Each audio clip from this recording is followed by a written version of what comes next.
Merci d'abord de votre présence nombreuse et je vais vous poser une question. Ensuite, c'est vous qui me poserez des questions.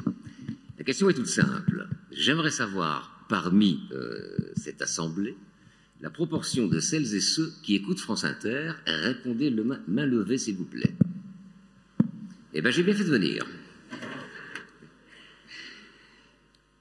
Voilà qui témoigne en tout cas de l'attachement du public à cette émission qui fédère aujourd'hui 7 millions d'auditrices et d'auditeurs, 1 million en écoute directe la journée, c'est-à-dire à 15 heures et à 23 heures, donc ce qu'on écoute dans le poste, à l'ancienne, et 6 millions en podcast.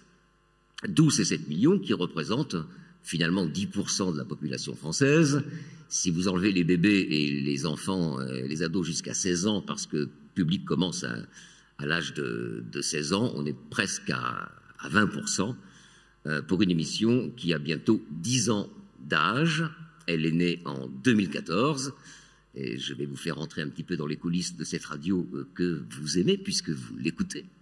C'était un soir du mois de juin. Laurence Bloch, ce nom vous dit quelque chose, j'imagine, qui était directrice historique de France Inter, m'appelle à 21h au mois de juin et je me dis, un appel à 21h, ça doit dire quelque chose d'important. Effectivement, Laurence Bloch me dit, voilà, nous allons mettre à l'antenne une grande émission d'histoire. Je lui dis, tiens, de l'histoire? Non, des histoires. C'est-à-dire les grandes histoires emblématiques des 50 ans qui viennent de passer. Pour faire genre, je lui dis, je te donne ma réponse demain, mais évidemment, parce qu'avec la hiérarchie, il faut toujours faire genre, créer un rapport de force.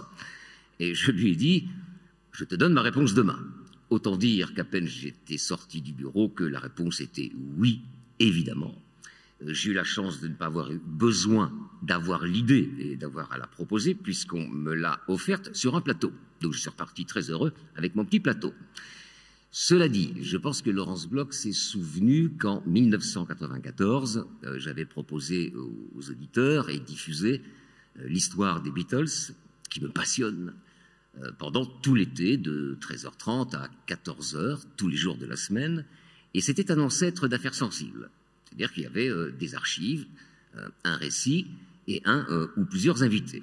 Et finalement, cette histoire-là est ressortie en 2014 pour vivre une vie que je n'attendais pas aussi heureuse.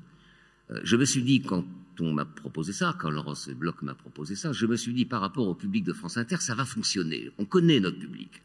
On connaît, c'est un public qui a une vision du monde, qui a une vraie curiosité, qui aime décrypter, décoder, qui aime qu'on lui raconte des histoires, mais qu'on lui explique les tenants et les aboutissants de l'histoire et ses répercussions sur notre environnement, sur notre vie, sur notre monde. Je ne pensais pas, toutefois, qu'assez vite, cette émission allait sortir de son berceau naturel, la radio, pour aller non pas conquérir d'autres territoires, mais pour répondre à des territoires qui venaient nous voir. Et ça a commencé par l'édition. Et nous en sommes aujourd'hui au 4e livre, Affaires sensibles. Le dernier est sorti le 12 octobre, il y a donc quasiment un mois, jour pour jour. Puis c'est le théâtre qui est venu nous proposer, avec une proposition d'un metteur en scène et d'un producteur qui m'ont dit textuellement, on rêve d'adapter Affaires sensibles au théâtre. Donc je suis allé les voir, je les ai trouvés très sympathiques, mais quand je suis reparti, je me suis dit, ils sont formidables, ils sont complètement cinglés. Comment on va faire? Et grâce au talent d'Éric Théobald, de metteur en scène, qui est aussi le metteur en scène de Richard Berry dans Plaidoirie, Affaires sensibles est monté sur les planches. Puis c'est la télé qui est venue, France 2, on a dit oui, évidemment, et maintenant Affaires sensibles est à la fois une émission de radio, une émission de télé, une pièce de théâtre et 4 livres. Bref, on m'a confié une émission, j'ai hérité d'un empire. J'étais assez content. Alors, il ne m'a pas échappé que la thématique cette année des rencontres Michel Foucault, c'est le fait divers. Alors, déjà, moi j'ai un petit problème avec la dénomination fait divers. Pourquoi il est divers? Parce qu'il n'est pas purement diplomatique, purement politique, culturel, sportif, il n'est pas que ça. Donc on ne sait pas où le mettre, alors on le met dans le divers. Et c'est la raison pour laquelle, moi, je parle toujours de rubrique police-justice, et non pas de faits divers. Mais pour la commodité de la conversation, et pour respecter, parce que c'est respectable, la formule et le titre de ces rencontres, je vais parler quand même de faits divers, et ce ne sera pas une douleur, rassurez-vous. Je dis ça parce que, prenons par exemple l'histoire, je prends une histoire légère, celle du château de Vos, que j'ai raconté, dans Affaires sensibles, un château dont les châtelains sont persuadés qu'il est habité aussi par des fantômes, à tel point que France Inter a pris l'affaire au sérieux, est venu, avec un technicien, enregistrer des sons bizarres, qui sont ceux des fantômes, si on veut bien y croire. Moi, je suis un esprit rationnel, donc malheureusement, j'ai pas beaucoup de poésie, j'y crois pas. Mais quand même, eh bien, c'est un fait divers. C'est un fait divers, il n'y a pas de crime, il n'y a pas de sang, il n'y a pas de mort d'homme, il n'y a pas eu de policier, il n'y a pas eu de juge, et tout s'est bien passé. Mais c'est un fait divers. Un fait divers, c'est un fait, encore une fois, qu'on ne sait pas où placer. Donc, encore une fois, police-justice. Alors, ce fait divers, vous avez remarqué qu'il prend de plus en plus de place. Et c'est jamais un hasard. Alors, c'est un fait à la fois nouveau et pas nouveau. Le fait divers a toujours fasciné, a toujours intéressé, mais pour plusieurs raisons. La première me paraît évidente, c'est qu'il y a avec le fait divers un phénomène d'identification qui dépasse tout autre compartiment de l'information. Pourquoi? Parce que le fait divers met rarement en scène des gens connus, des stars, des hommes politiques, des ambassadeurs, que sais-je encore. Ça arrive. Prenons l'affaire Cantat, par exemple.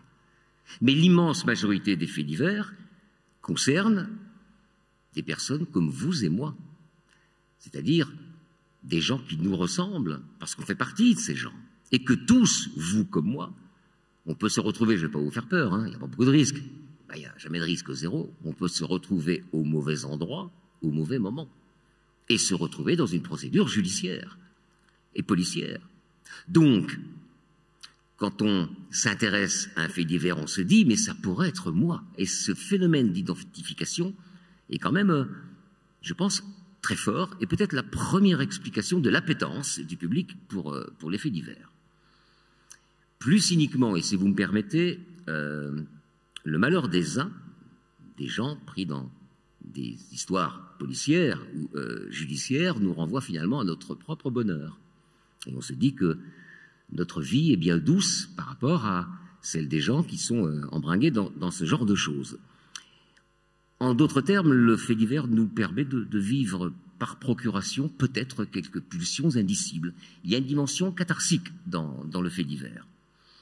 Alors, il intéresse aussi parce que plus que n'importe quelle autre information, jusqu'à la politique, mais je vais y revenir, le fait divers offre une histoire, un scénario, avec un début, un milieu et une fin, dès lors qu'il est cold case. Donc on en fait des films, on en fait des livres, on en fait des pièces de théâtre. C'est bien qu'il y a quelque chose de l'histoire. Mais de l'histoire, pas de l'histoire avec un grand H, mais des histoires. Et forcément, on est attiré par des histoires, on est attiré par un scénario. Alors pourquoi maintenant a-t-il pris une place aussi importante? Je crois qu'il y a cette raison-là. Alors elle n'engage que moi, peut-être la partagerez-vous, peut-être pas. Le politique, la sphère politique, me semble-t-il, a déserté le terrain du récit. Sous la Ve République, et je suis bien placé pour le savoir, puisque j'ai écumé dans Affaires sensibles toutes les histoires politiques de la Ve République, et maintenant les tiroirs sont vides, c'est embêtant, mais c'est comme ça.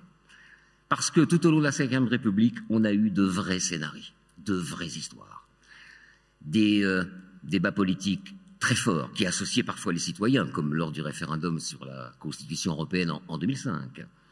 Mais on avait aussi de grands scénarios, des traversées du désert, des trahisons, des surprises, des choses qui étaient à la fois des choses responsables, parce qu'il s'agit quand même de notre vie, la politique est là pour régir notre vie, mais c'était quand même très excitant parfois. Et pour faire une bonne histoire, pour faire un bon récit, il faut donc un bon scénario, une bonne histoire, et des grands personnages. Et nous avions, depuis le général de Gaulle, jusqu'à 2017, de grands personnages. Où sont-ils aujourd'hui?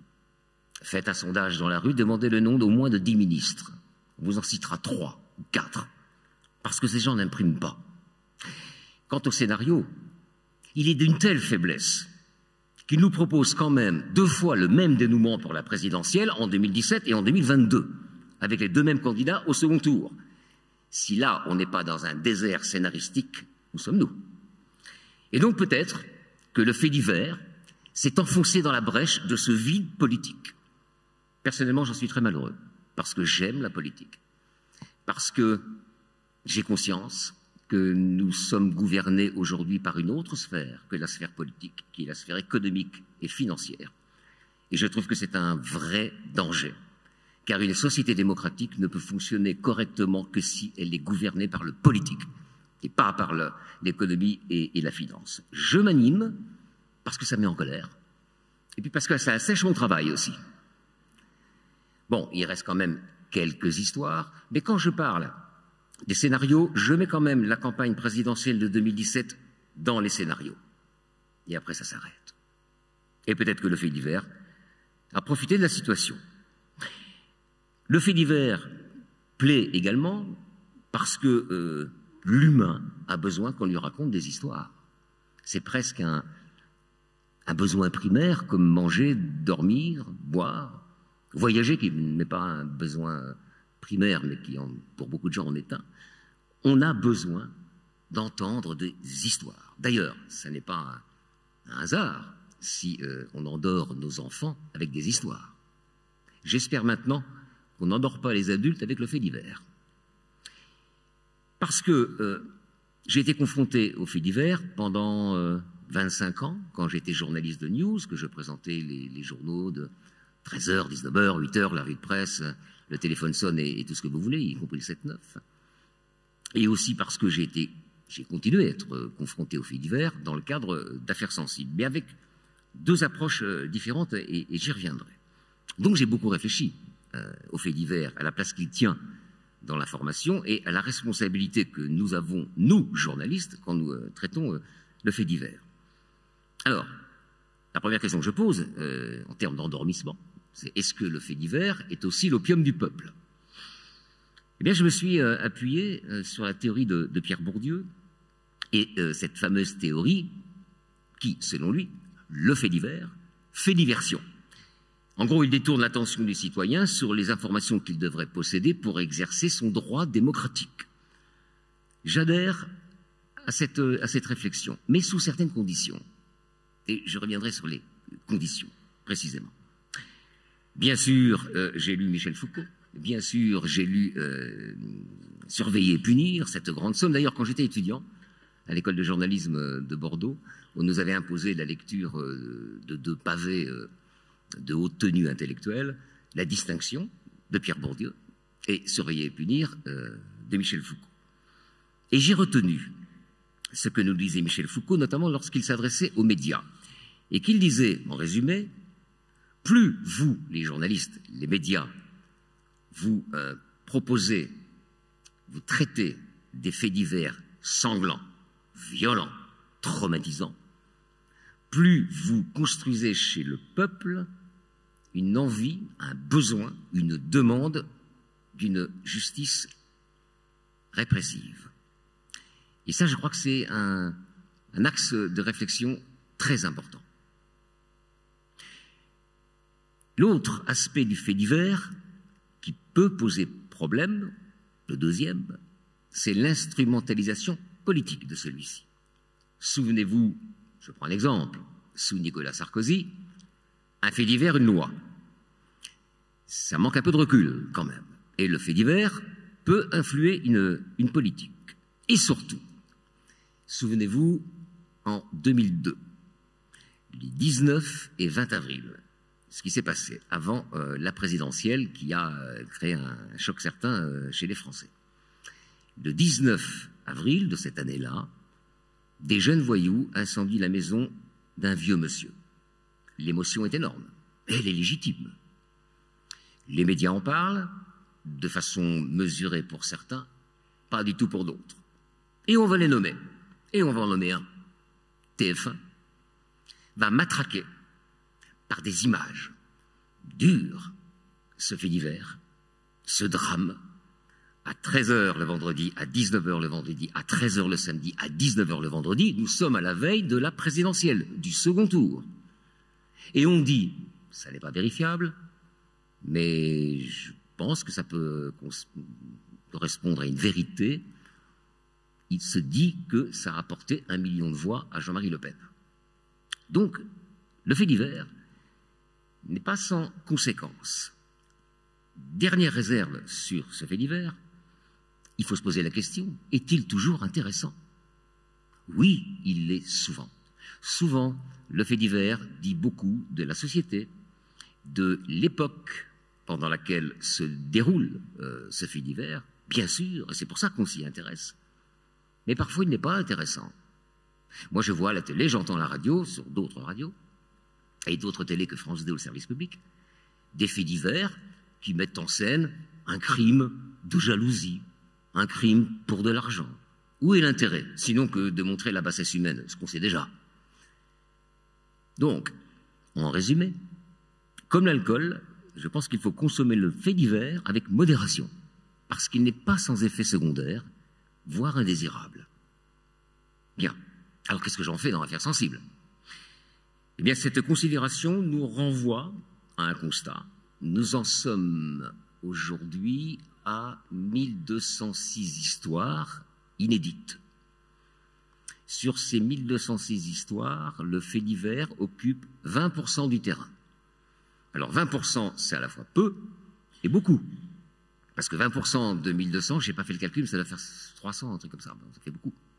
Puis c'est peu, parce que 20%, ça n'est que 20%. Donc c'est une question de proportion. Je reprends ma métaphore de l'alcool, elle n'est pas forcément élégante, mais elle parle. Bah, c'est bien, ça peut être très agréable, il ne faut pas en boire trop. Et on est exactement, en tant que journaliste, je pense qu'on est exactement dans cette configuration-là, avec le fait divers. Alors, comment on s'en débrouille dans Affaires sensibles? Eh bien, la situation est plutôt confortable. Quand vous êtes journaliste de news, un fait divers arrive, on en parle pendant 2 jours, 3 jours, et vous avez remarqué. Et après, ça s'éteint. Et on attend un supplément d'informations qui arrive 2 mois, 3 mois après. Et on dit, dans l'affaire de voilà ce qui s'est passé. Et là, le journaliste de news, et moi j'avais vraiment un problème quand je présentais les journaux avec le fait divers, c'est qu'on ne sait jamais quel est le degré d'information des gens qui nous écoutent au moment où on leur donne le supplément d'information. Donc soit on raconte toute l'histoire et on n'a pas le temps, en radio ou en télé, soit on donne un maillon de la chaîne et les gens n'y comprennent rien. Donc c'est très très difficile à manier. En revanche, dans le cadre d'affaires sensibles, ce ne sont pas forcément des cold cases, mais ce sont des faits divers passés. Donc on peut proposer à l'auditeur une vraie histoire avec un début, un milieu et une fin. Et si vous saviez à quel point je prends la dimension de l'intérêt de tout ce que je traite dans Affaires sensibles, et notamment des faits divers, par rapport à l'intérêt que j'ai trouvé quand j'étais journaliste de news, mais ça n'a rien à voir. C'est-à-dire que quand vous avez le fait divers avec son début, son milieu et sa fin, vous prenez la vraie dimension du fait divers. Donc finalement, c'est une position intellectuellement assez confortable dans Affaires sensibles. Et c'est la raison pour laquelle on a une exigence de qualité, car sinon nous serions impardonnables, vu le confort qu'on a. Alors, je vais vous donner déjà une petite anecdote. La première émission d'Affaires sensibles, 26 août 2014, était consacrée au détournement de l'Airbus d'Air France à Alger. Et c'est arrivé en 1994. Donc on a traité cette affaire 20 ans plus tard pour la première émission. Et il y avait déjà une demande de faits divers. Et j'ai refusé d'endosser l'imperméable couleur mastic de l'inspecteur de police. Non, je ne voulais pas. Je ne voulais pas, pour les raisons que j'ai expliquées tout à l'heure, qu'Affaires sensibles soit une émission de faits divers. Et donc, on est parti dans le plus grand éclectisme qui soit, puisque la deuxième émission était consacrée à une affaire littéraire. Romain Gary et ses 2 prix Goncourt parce qu'il avait écrit son 2e livre qui était Goncourisé sous le pseudonyme d'Émile Ajar. Alors c'était vraiment une énorme affaire. Vous imaginez, le milieu de l'édition était sans dessous-dessous. Un écrivain a eu 2 Goncourt, ce qui était inédit, parce que il a publié son livre sous un pseudonyme. Et puis la 3e émission a été consacrée à l'affaire d'AZF à Toulouse. Et le premier fait divers n'est arrivé qu'au bout de 15 jours. Eh bien, aujourd'hui encore, on m'appelle quasiment tous les jours, notamment les télé tout info, pour que je vienne débattre sur un fait divers le soir, et je refuse systématiquement. Et ça continue, et ça continuera. C'est un mystère, je ne sais pas pourquoi. C'est un peu comme le mystère du direct. On me dit toujours, ah bon, c'est en direct, on croyait que c'était enregistré, parce que l'émission, d'un point de vue de la réalisation, est assez fouillée quand même. Donc un peu dangereuse, un peu périlleuse. Et je leur dis, non, c'est en direct. Depuis 1 an, si vous écoutez Affaires sensibles, ça vous dira quelque chose. Je dis Affaires sensibles, une émission de France Inter diffusée en direct. Ça fait 1 an. Et on continue à me dire, ça ne me met pas en colère, hein, ça m'amuse. Ah, c'est en direct. Et parfois vous vous dites que quand vous êtes au micro, là, les gens qui vous écoutent, ils vous écoutent très attentivement. Il faut être plus modeste. Hein. Ça m'a appris ça en tout cas. Sur le fait divers, je vous disais tout à l'heure à quel point nous étions sourcilleux du choix des histoires qu'on raconte. Sur le principe que nous voulons raconter des histoires qui elles-mêmes racontent la société, racontent l'époque dans laquelle ces faits divers se déroulent. Eh bien, je vais vous prendre deux exemples. On n'est jamais aussi clair que par l'exemple. 2 exemples homonymes, l'affaire Jean-Claude Roman et l'affaire Richard Roman. Vous souvenez-vous de l'affaire Jean-Claude Roman? Pour ceux qui ne s'en souviennent pas, rapidement. C'est un jeune homme qui passe sa thèse de médecine et qui la rate.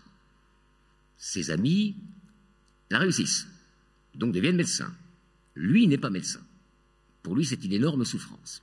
Alors, je n'ai pas fait d'études de médecine, je ne sais pas si on peut repasser, mais je pense qu'on peut le repasser. Hein. Lui ne repasse pas. Et il décide, pour sauver la face, de s'enferrer dans un mensonge terrible, qui va durer 20 ans.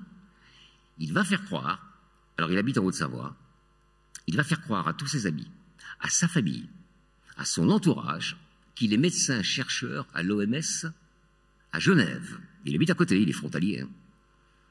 Et ce petit manège dure 20 ans.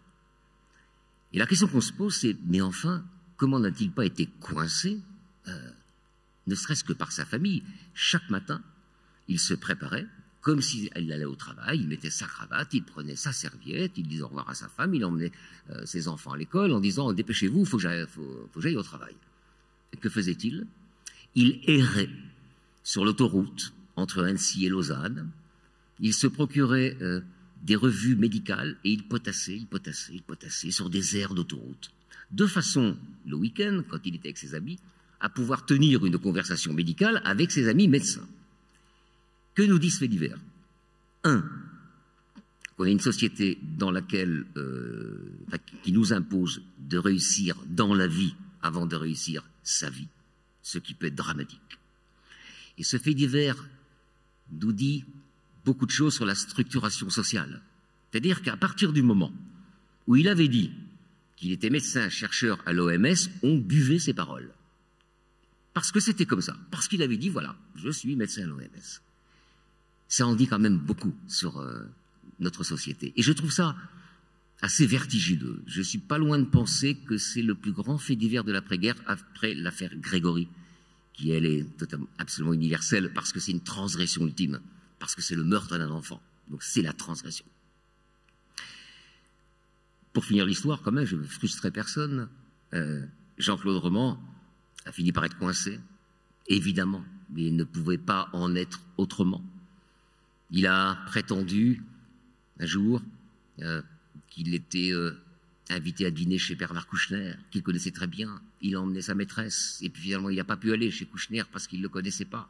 Et le poteau rose a été découvert. Et à partir du moment où le poteau rose a été découvert, au moment où l'étau s'est resserré sur lui, plutôt que de dire « voilà, j'ai menti », Il avait une telle haute image de lui-même qu'il s'est dit, si j'avoue le mensonge à mes enfants et à ma femme et à mes parents, ça va être terrible pour eux, vu la réputation que j'ai à leurs yeux. Alors, il a préféré tuer son père, sa mère, même le chien de ses parents, puis il est allé tuer sa femme et ses enfants, et a mis en scène un suicide qui ne pouvait pas réussir. Et je trouve ça très vertigineux. Voilà un fait divers d'une force incroyable. L'autre fait divers dont je peux vous parler, et c'est typiquement le fait divers éligible pour affaires sensibles, typiquement. L'autre fait divers est homonyme, c'est Richard Roman. Richard Roman, ça se passe dans les années 80. Jean-Claude, ça se passe dans les années 90. C'est un ingénieur, un urbain, citadin, qui vit à Paris, qui en a marre de Paris et qui décide d'aller faire pousser des chèvres, pourquoi pas.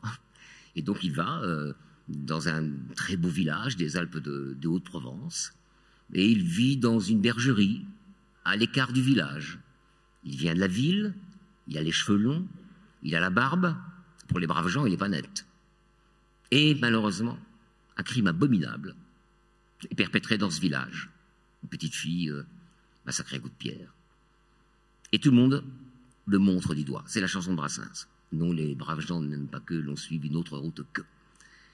Et ce garçon va être inculpé. Il va être martyrisé par le système politico-judiciaire.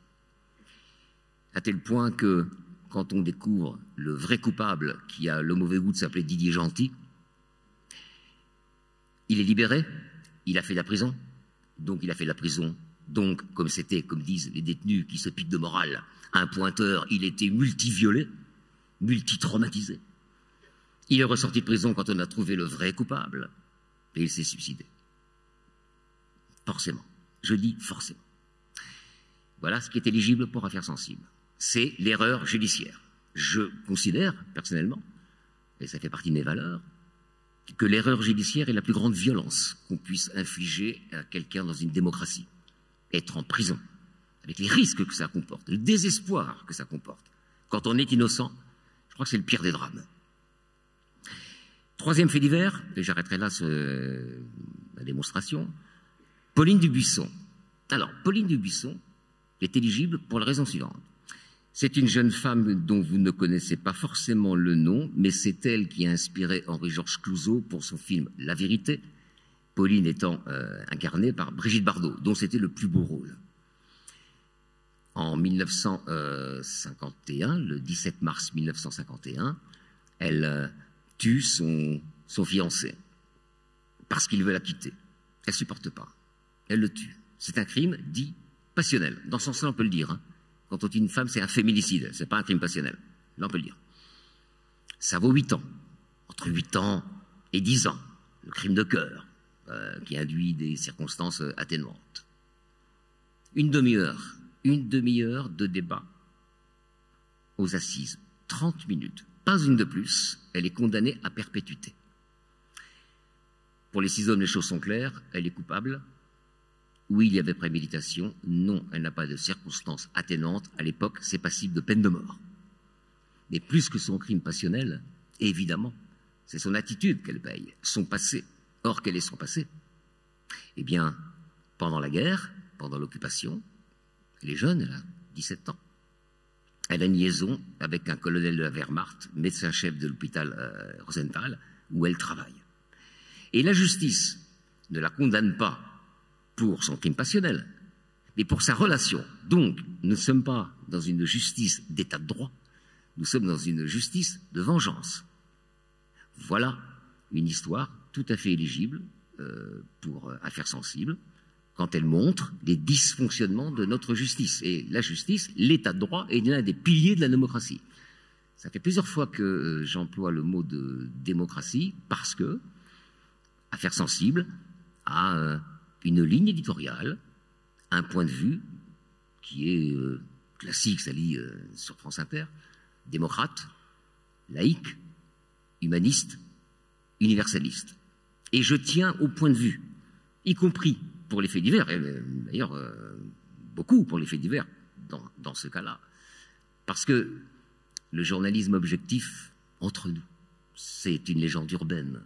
Chaque journaliste est le produit d'une construction personnelle, familiale, culturelle, sociale. Donc il y a autant de sensibilités qu'il y a de journalistes. Et l'ensemble de ces sensibilités constitue ce qu'on appelle le pluralisme. Et c'est très bien comme ça. Dernière chose, concernant le fait divers, et j'y ai réfléchi simplement parce que j'ai été confronté pendant des années. On me dit parfois, mais c'est gore. Demain, par exemple, je vais raconter l'histoire des frères Jourdain qui ont assassiné et violé 4 jeunes filles. C'est tout à fait sordide. Enfin, c'est la réalité. J'avais raconté aussi une histoire tout aussi sordide, parce qu'on ne va pas faire de hiérarchie dans la douleur, dans la souffrance. Il y a quelques semaines, quelques jours, c'est assez récent, j'ai raconté l'histoire d'un couple du département de Lyon, près d'Auxerre, qui a enlevé 2 jeunes filles pour les vendre comme esclaves à des clients pour des relations sexuelles qui n'étaient que des viols, évidemment, et il était marqué dans le catalogue qu'on pouvait aussi les torturer. Vous imaginez l'horreur. Et là, on me dit, mais cette histoire est trop sordide, j'ai pas donné de détails, j'ai pas dit comment on les torturait, évidemment, mais le simple fait de dire ça est déjà absolument horrible, et ça suffit largement. Mais j'ai répondu à ces quelques détracteurs, mais si je ne dis pas elles sont vivantes, hein, elles sont sorties, enfin, psychologiquement, je pense qu'elles portent de très très lourdes valises, mais elles sont vivantes aujourd'hui et elles vivent leur vie. Et j'ai dit à ces détracteurs, mais si je ne dis pas qu'elles ont été torturées, qu'il y avait un catalogue avec différentes tortures faisables, je ne respecte pas leur douleur. Dire les choses, c'est respecter la douleur des gens. Aplanir les choses, c'est pas les respecter. Et je continuerai à le faire. Et ça me fait penser par analogie, bon, ça n'a rien à voir, hein, c'est du cinéma. Le jour le plus long, film de propagande américaine, et pourquoi? Totalement légitime, il s'agit bien de glorifier une bataille gagnée qui nous a libérés, c'est formidable. Enfin, si vous avez vu le film, c'est quand même un débarquement d'opérette. Il a fallu attendre Spielberg et il faut sauver le soldat Ryan pour voir pendant les 20 premières minutes ce qu'est vraiment la guerre, c'est-à-dire quelque chose d'obscène. La guerre n'est rien d'autre qu'obscène. Donc pourquoi cacher la douleur de ceux qui ont souffert? C'est vraiment ne pas respecter ceux qui ont souffert. Voilà pour les quelques réflexions que je voulais vous proposer ce soir, mais ça n'est qu'une rampe de lancement pour ce que je considère comme le plus intéressant dans une rencontre, c'est-à-dire l'échange. Et à partir de maintenant, je vais prendre un micro à chef pour pouvoir m'approcher de vous, et vous allez pouvoir me poser toutes les questions que vous avez envie de poser. Je sais que la prise de parole est quelquefois quelque chose de difficile, mais il n'y a pas de mauvaises questions. On disait ça en école de journalisme. Il n'y a pas de mauvaises questions, il n'y a que des mauvaises réponses. Donc, allez-y, surtout, n'hésitez pas.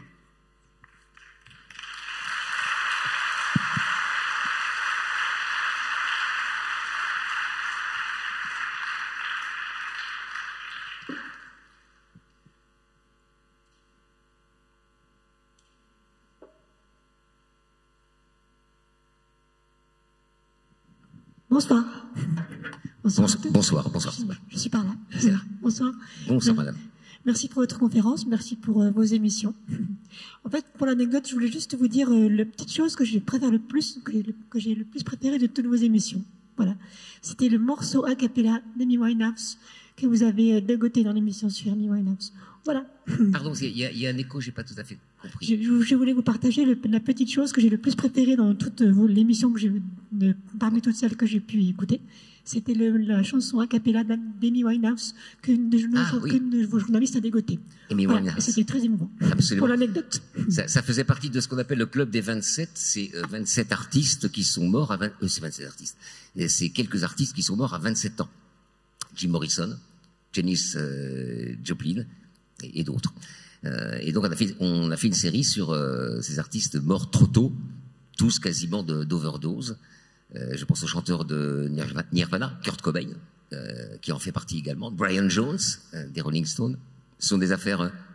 c'est très sensible, ça aussi, parce que ça montre que la culture rock et la culture pop, qui est ma culture, hein, pour un homme de mon âge, doit générer du bonheur, une espèce de liberté. Et ça a généré aussi beaucoup de malheurs, malheureusement. Et la drogue est à l'origine de tous les malheurs, hein, des chanteurs de pop et de rock. Je me souviens du témoignage de George Harrison des Beatles, qui était allé dans le quartier Ashbury de San Francisco voir tous ces jeunes drogués en 1967. Et il avait dit, mais c'est terrible, quoi. Terrible. Bon, on connaît les ravages de la drogue, je ne vais pas non plus enfoncer des portes ouvertes. Une autre question? J'espère, hein. On va pas se quitter maintenant. Oui, bonsoir. Oui, je suis là. Je voulais savoir combien de temps ça vous demande, pour travailler votre émission, pour travailler votre discours, parce qu'il est tellement fluide. Vous connaissez tout par cœur, vous apprenez tout par cœur, parce que c'est impressionnant, je trouve. Alors, je vais vous dévoiler les coulisses de fabrication d'Affaires sensibles. D'abord, c'est une émission qui fait travailler 23 personnes. Donc, c'est la plus grosse équipe de France Inter, tout simplement parce qu'il faut mettre du charbon dans la machine tous les jours, et qu'avec Affaires sensibles, France Inter est le seul média à proposer un documentaire inédit par jour, et depuis 10 ans, sur 4 jours. Donc, il faut beaucoup de force. 23 personnes, dont 7 permanents, un rédacteur en chef, 3 réalisateurs et réalisatrices, une archiviste sonore, une chargée de production et moi. Et pour le reste des forces, 16 autrices et auteurs. Alors, pourquoi 16? Pourquoi autant? Je pense qu'on en aura bientôt 20. Parce qu'il faut au moins, je dis bien au moins, 6 jours pour monter l'émission. Donc, on la confie à une autrice ou un auteur. Ce sont des gens souvent qui sortent de l'école de l'INA, l'Institut national de l'audiovisuel, a créé un module très pertinent qui consiste à apprendre comment traiter l'histoire dans les médias audiovisuels. Ça tombe très bien. Ce sont de jeunes personnes qui ont beaucoup de talent, qui ont déjà beaucoup de culture. Moi, il m'impressionne, à 30 ans, je n'avais pas cette culture-là. Chapeau. Et donc, ils mettent 2 jours ou 3 à se documenter, à lire un maximum de littérature autour de l'affaire qu'ils doivent traiter, les livres, les articles de presse, les documentaires déjà sortis. C'est un gros travail de documentation. Ensuite, ils passent une journée à choisir très soigneusement les 12 ou 13 archives qui vont jalonner le récit. Et les 2 jours qui restent, ou 3 jours, sont consacrés à l'écriture. Ce qui veut dire que je reçois des textes rédigés, mais que je réécris. C'est vraiment mon travail. Et l'essentiel de mon travail est un travail journalistique, puisqu'il passe d'abord par l'écriture. Donc je change des phrases, d'un point de vue technique, pour les mettre dans mon oralité. J'apporte des éléments d'information, des éléments de synthèse, et ce fameux point de vue qui me paraît tellement important. Ensuite, quand cette émission est écrite, elle passe d'abord dans les mains du rédacteur en chef, qui est un premier filtre. J'en discute avec lui après. Et elle m'arrive en aval, en dernier lieu. Ensuite, je vais raconter cette histoire à l'antenne. Ça, c'est le côté spectacle vivant, le côté comédien. Et ensuite, j'ai un exercice de journalisme chimiquement pur, puisqu'il s'agit de l'interview d'une personne en direct. Vous voyez que le spectre est très large. Donc il faut tout ce temps-là pour monter une émission. Alors c'est une émission qui coûte cher, parce qu'elle emploie beaucoup de monde, beaucoup de moyens, et je ne saurais que trop remercier la direction de France Inter de continuer à dépenser de l'argent à bon escient, ce qui arrive dans le service public, la preuve. Et j'en suis très heureux, et pourvu que ça dure. Oui. Donc oui, j'avais une question un petit peu plus précise. Et récemment, vous avez consacré une émission à Jean Zay, personnage politique de la Troisième République, pour qui j'ai une admiration sans borne. Et moi donc. Et on a publié il y a pas très longtemps donc un ouvrage de lui qui s'appelle Souvenirs et solitude. Et là, c'est effectivement donc un personnage qui est aujourd'hui quand même assez ignoré. Et donc du coup, comment l'idée vous est venue finalement de consacrer une émission uniquement sur Jean Zay, qui le méritait largement, mais... C'est une idée très ancienne, mais j'attendais, parce qu'elle est quand même un peu exigeante, j'attendais qu'Affaires sensibles soit vraiment implantée. Et Jean Zay, Frédéric a raison d'en parler, moi c'est l'un des personnages que j'admire le plus du siècle dernier. un monsieur à qui on doit tant et tant de choses, et qui correspond, je crois, plus que tous les autres, en tout cas à des valeurs qui ont l'air d'être les vôtres, qui sont des valeurs laïques, humanistes, universalistes et sociodémocrates. On disait pas ça à l'époque, hein, il était radical de gauche, aujourd'hui ce sera un social-démocrate. Voilà. Donc, contre tous les extrémistes, contre tous les dogmatismes, d'un courage incroyable, on lui doit 100 000 choses. Festival de Cannes, et la modernisation des droits d'auteur. Les droits d'auteur, c'est beau marché au départ, hein, mais c'est lui qui les modernise. C'est extraordinaire. Il était ministre de l'Éducation et des Arts, ça s'appelait comme ça à l'époque. Et il se trouve que j'ai eu sa fille comme invitée, c'était très émouvant. Et là, vous voyez, quand le matin, je me lève, et je sais que je vais raconter un Jean Zay, par exemple, ben, je peux vous dire que j'ai le pas léger. Bon, j'habite à 35 secondes de Radio France, hein, mais je suis heureux. Je me dis, mais je vais faire connaître Jean Zay à ceux qui ne le connaissent pas. C'est tellement important. C'est un personnage absolument magnifique. Vraiment. Moi, c'est une admiration sans borne. Comme vous. Et quelle était la question? Ah, il n'y a pas de question, d'accord. Oui, bonsoir. C'est là. Bonsoir. Bonsoir. D'abord vous dire que je suis fan et merci parce que voilà, ces longs voyages en voiture la nuit ou ces nuits où on dort pas bien, les podcasts d'affaires sensibles, c'est toujours un moment particulier. Vous avez évoqué les valeurs d'affaires sensibles, l'humanisme, l'universalisme. Je suis persuadé que c'est les valeurs du présentateur d'affaires sensibles. On le comprend. Ma question, c'est avec toute cette expérience, enfin, toutes ces affaires, toutes ces histoires racontées, et puis il ne faut pas oublier les intervenants que vous faites parler, les gens qui vous ont parlé, qui ont témoigné. Qu'est-ce que ça vous a dit de l'homme? Qu'est-ce que ça vous a fait évoluer sur votre conception de l'homme? Le Fabrice Drouel, quand j'avais 20 ans, qui présentait le journal, et le Fabrice Drouel d'aujourd'hui, est-ce qu'il a changé? Qu'est-ce qu'encore une fois, ces histoires ont façonné de votre intime? Eh bien, d'abord, une conscience de ce qu'est le monde, une vision du monde qui est plus précise et qui est liée justement à ce fameux recul. Seul le recul rend lucide et ça renvoie à la difficulté du journaliste de news. C'est-à-dire que quand une information vous arrive, il faudrait pouvoir à chaque fois estimer quelle sera la place que cette information laissera ou pas dans l'histoire. Alors parfois c'est clair et net. Et les horreurs du 7 octobre, on sait que ça va laisser une place très forte dans l'histoire, on n'en connaît même pas encore les conséquences. Le 11 septembre, pareil, ça c'est évident. Mais la vérité est rarement absolue, hein, elle est souvent relative.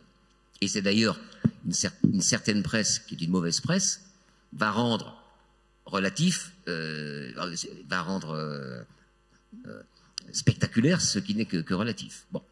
Donc, la majorité des informations qu'on reçoit sont comme ça, entre deux. Et c'est difficile de soit ne pas trop en faire, ou ne pas en faire assez. Et moi, j'ai été confronté à ça, comme tous les journalistes de news, parce que j'avais pas le recul. Et ce qui a changé, ce qui m'a changé, c'est justement cette vision plus précise du monde grâce au recul. Et intellectuellement, cérébralement, c'est un cadeau qu'on m'a fait en me proposant cette émission, vraiment. Donc oui, de ce point de vue, j'ai changé, oui, bien sûr. Bonsoir. Bonsoir. C'est là. Oui.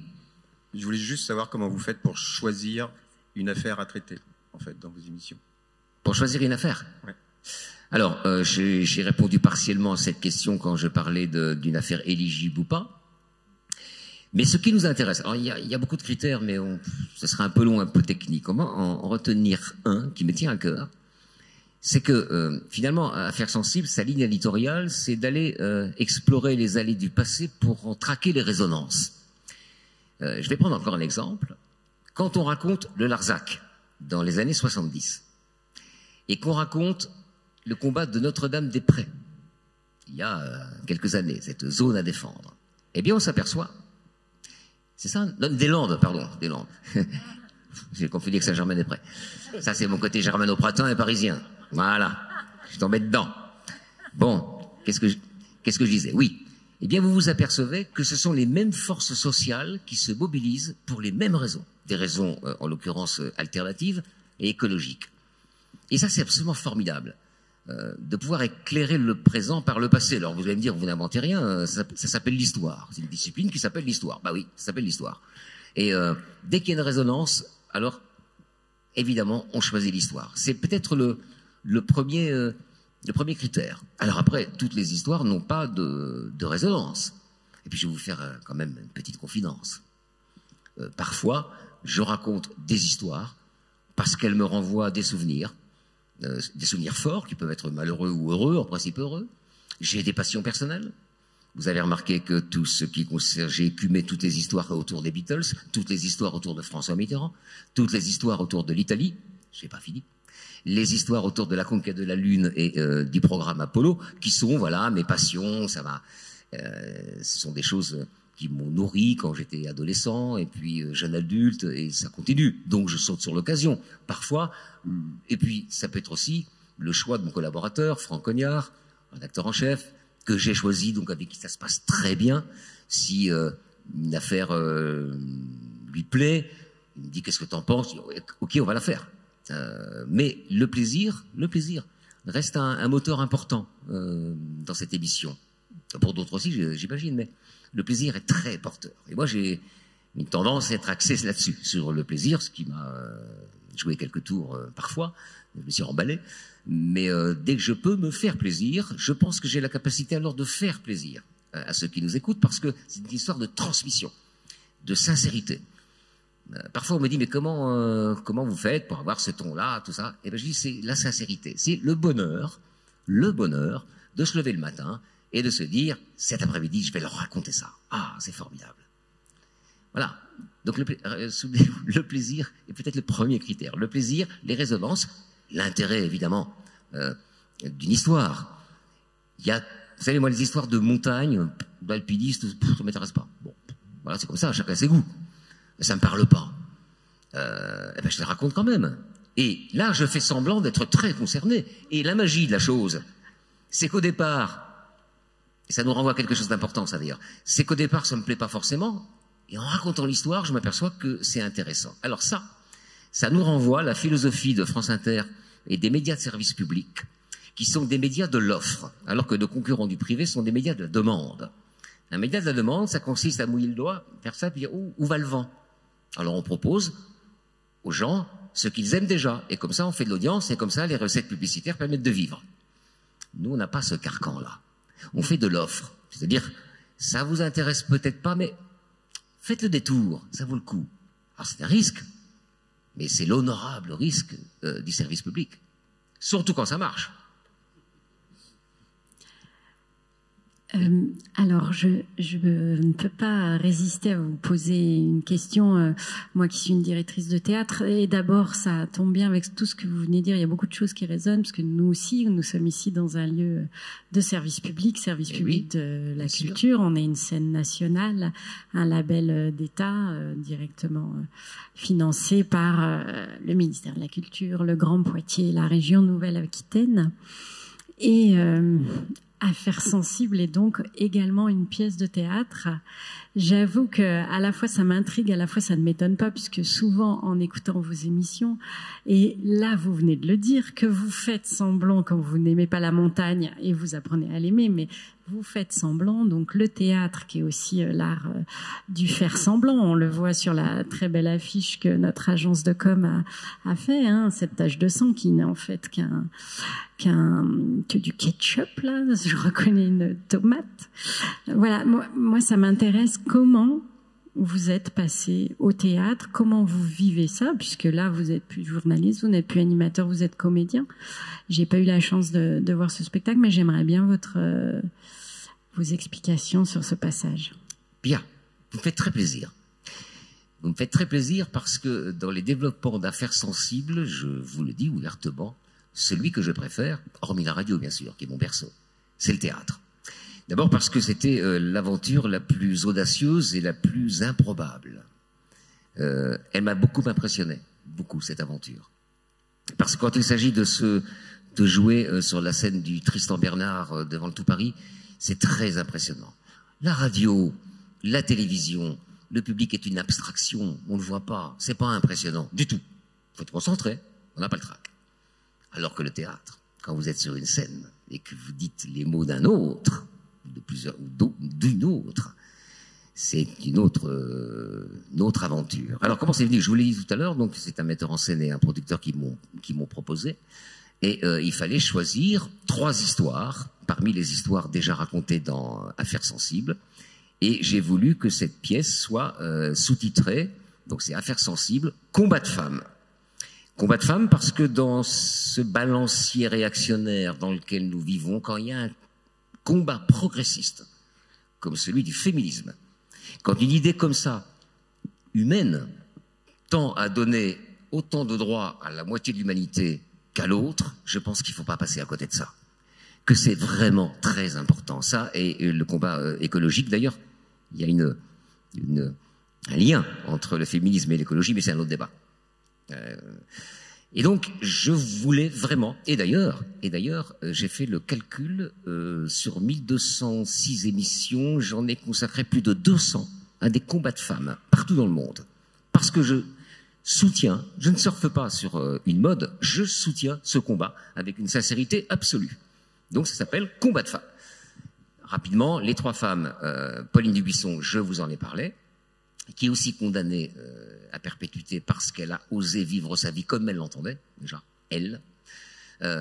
Edith Cresson, que vous connaissez bien, puisqu'elle a été députée maire de Châtellerault, qui doit être à 25-30 km d'ici, et qui a tellement souffert de ces mecs autour qui ne voulaient pas qu'elle soit Premier ministre. D'ailleurs, on disait, Madame le Premier ministre. Hein. Elle ne voulait pas, ça les a rendus malades. Pierre Bérégovoy en tête, qui n'a pas cessé de lui savonner la planche, ainsi que Roland Dumas. Enfin, ça a été vraiment des affreux jojo avec elle, et elle a beaucoup souffert, on le sait, parce qu'on est allé l'interviewer chez elle à la veille de la création de la pièce. Et elle nous a fait des confidences formidables qu'on restitue sur scène. Le 3e combat est celui d'une femme, qui, comme beaucoup de femmes, est aussi une mère. C'est Marie Imbert qui a injecté une dose létale dans le tuyau qui nourrissait son fils, son pauvre fils de 21 ans, devenu tétraplégique, aveugle et muet, et qui demandait la libération par la mort, par l'euthanasie, qui n'est toujours pas légale en France. On continue de condamner à vivre dans ce pays. Et c'était très touchant, d'autant que c'était non seulement touchant, mais utile, puisque à la suite de ce drame a été votée la loi Leonetti, qui n'est pas encore l'idéal, mais qui est quand même une vraie avancée. Hein, une vraie avancée. Donc, à partir de ces 3 histoires, il y a une mise en scène, une vraie mise en scène, car il s'agissait non pas de transposer, d'adapter une émission de radio à une scène de théâtre, mais de faire d'une émission de radio une proposition artistique, vraiment artistique. D'où le choix de ce metteur en scène de haut niveau qui est Éric Théobald. Je joue cette pièce avec une partenaire, Clémence Thioli. En gros, moi je fais le narrateur, en mouvement, face au public, avec un texte appris par cœur. Hein, c'est 40 pages écrites par cœur, je m'en souviendrai. Apprises par cœur, je m'en souviendrai. Donc je fais la narration, et Clémence Thioli fait des archives, en quelque sorte. Elle joue Edith Cresson, elle joue Pauline Dubuisson, et elle joue Marie Imbert. Et nous jouons tous les deux quelques scènes où je suis successivement procureur, amant, mari. Mais il se trouve que j'avais joué 15 ans au théâtre avant de me lancer dans cette aventure. Sinon, je ne l'aurais pas fait.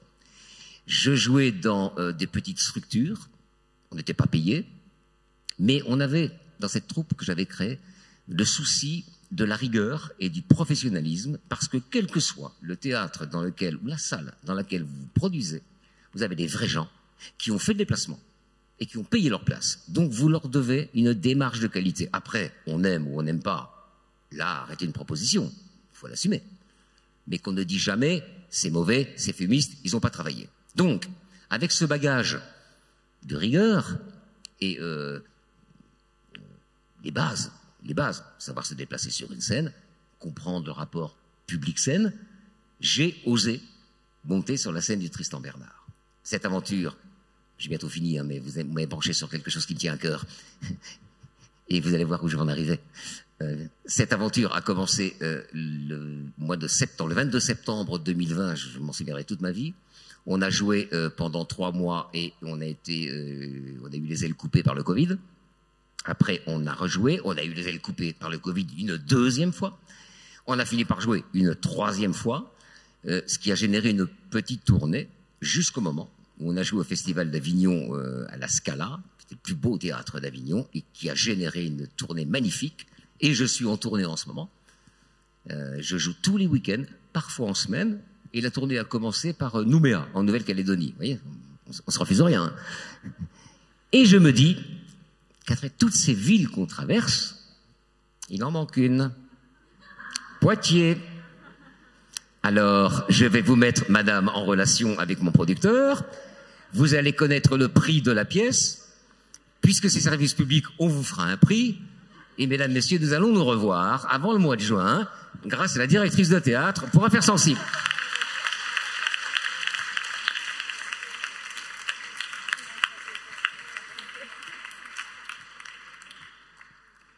Ça peut être un lundi quand il n'y a pas, quand il y a relâche, vous voyez. Bon.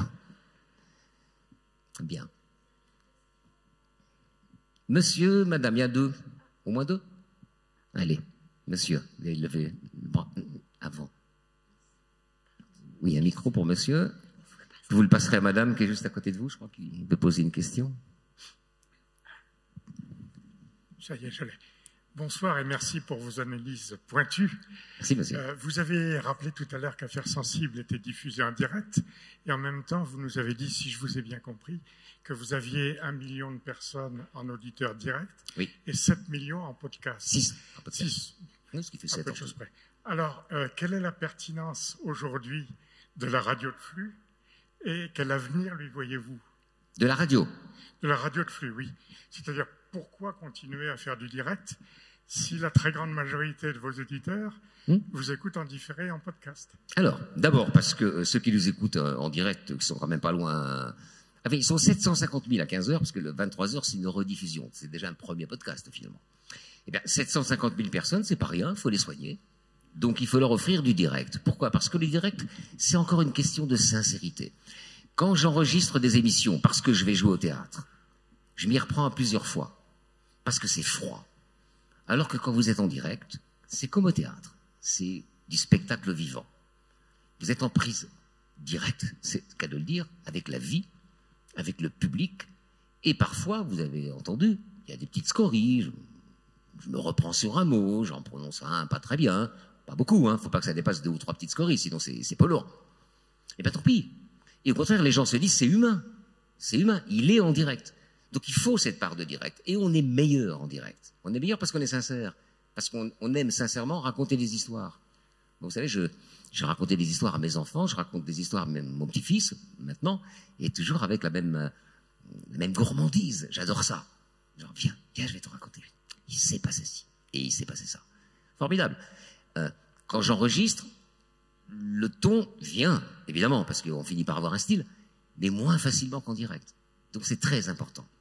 Quant au podcast, c'est un progrès, je trouve, parce que, et surtout pour une émission comme Affaires sensibles, le podcast, c'est ma radio quand je veux, où je veux, c'est-à-dire quand je suis disponible.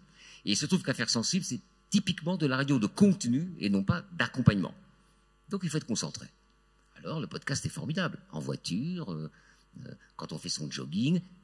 Certaines soirées, j'ai appris que des jeunes, parce que notre public est essentiellement jeune, hein, le cœur de cible, je dis pas une cible, le cœur du public, pardon, ça c'est pour le commerce, entre 25 et 35 ans, c'est là qu'on a le plus d'auditeurs. Eh bien, ces jeunes organisent des soirées, du mois de novembre, du mois de décembre, c'est ces soirées terribles, hein, d'hiver, et ils font une écoute collective d'Affaires sensibles.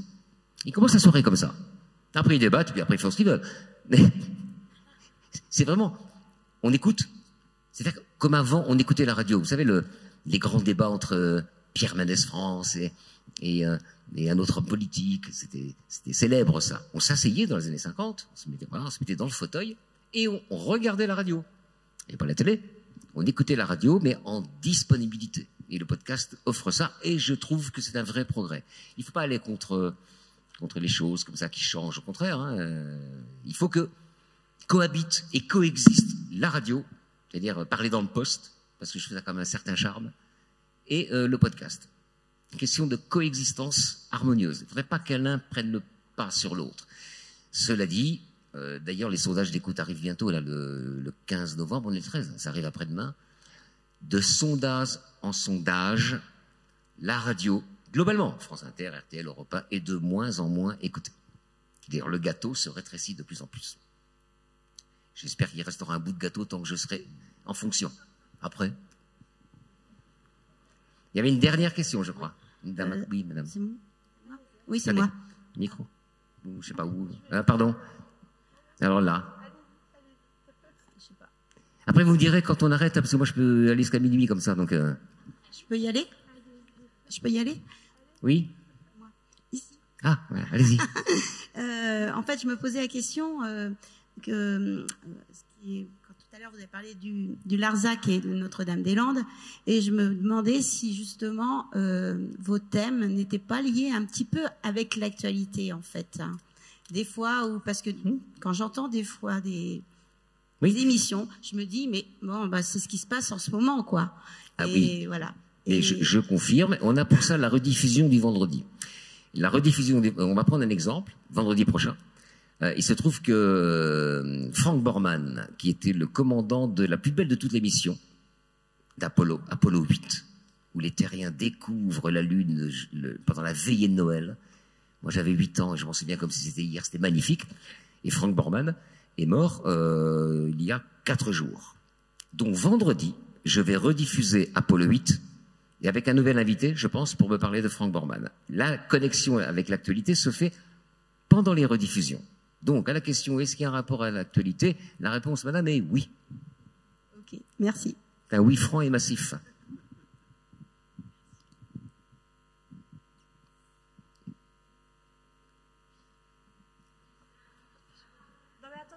Ah bah si ça rejoint...